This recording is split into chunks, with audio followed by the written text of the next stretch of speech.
PIM नेता मोहम्मद यूसुफ तारिगामी ने प्रशासन से अपने उस आदेश को वापस लेने का आग्रह किया है जिसमें पेंशन भोगियों को सत्यापन के लिए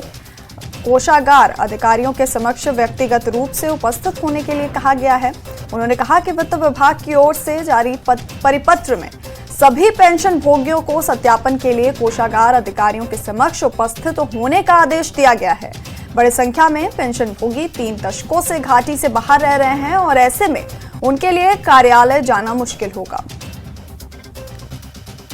सरकारी महकमों में काम किया है, कंट्रीब्यूट किया है और लाजमी तौर पर सरकार की जिम्मेदारी बन जाती है, जो भी सरकार हो, कि वो पेंशनर्स के मफादात का ख्याल रखे और कोशिश कर ले उनको राहत पहुँचे, उनको राहत नसीब हो। लेकिन बदकिस्मती से जो सर्कुलर जारी किया गया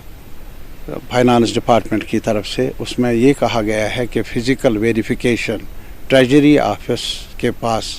जाकर हर पेंशनर के लिए लाजमी करार दिया गया है। आप ये बताइए, क्या अभी तक हमारे इस रियासत में जहाँ भी जो भी पेंशनर